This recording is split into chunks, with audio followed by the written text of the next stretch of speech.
Dans ce monde où nous sommes, nous subissons plein d'injustices. Injustice au boulot, de l'injustice dans nos foyers, dans nos familles, l'injustice dans notre assemblée, dans les églises. Mais ne soyons pas désespérés.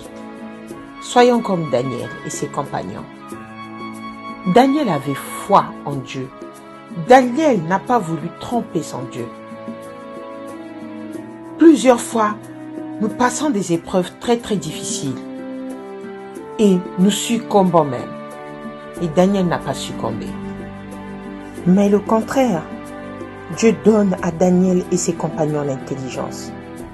Nous avons l'intelligence des pensées de Dieu et de la parole de Dieu dans la mesure où nous sommes séparés du monde.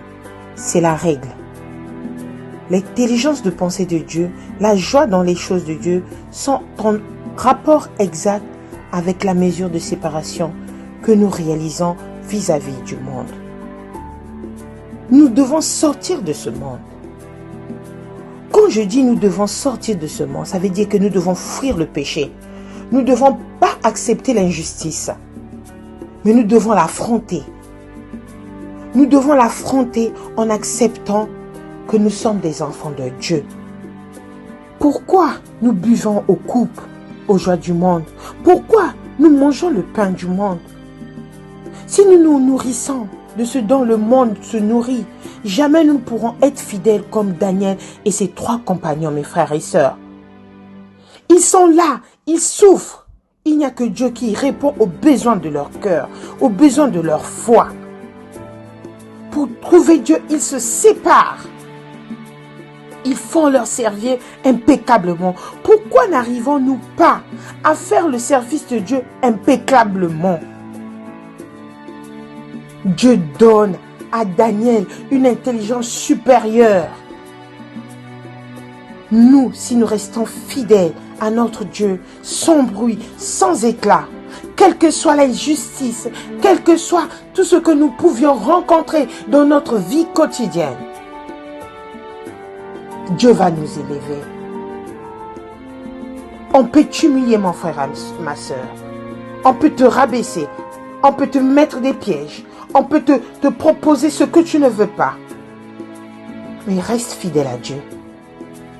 Reste fidèle à Dieu. Ne fais pas ce qui se passe dans ce monde. Tu es dans la souffrance. Tu n'as pas l'argent. Ne te prostitue pas. Tu n'as rien à manger. Ne va pas voler. Tu n'as pas un lieu où dormir. Dieu trouvera une solution pour toi. Et c'est ce que nous devons retenir sur le récit de Daniel et ses compagnons. Ils ont préféré refuser de manger à la table du roi. Ils ont proposé des trucs sains pour leur esprit. Nous aussi cherchons des trucs sains pour notre esprit, mes frères et sœurs. Et nous verrons que Dieu va nous remplir d'intelligence, de sagesse et de son Esprit Saint. Hébreux 3, verset 14 nous dit: car nous sommes devenus participants de Christ, pourvu que nous retenions fermement jusqu'à la fin l'assurance que nous avions au commencement. Aussi, mes frères et sœurs, pour terminer, Jésus nous pose cette question. Ne t'ai-je pas dit que si tu crois, tu verras la gloire de Dieu? Ne t'ai-je pas dit que si tu crois, tu verras la gloire de Dieu? Soyez bénis.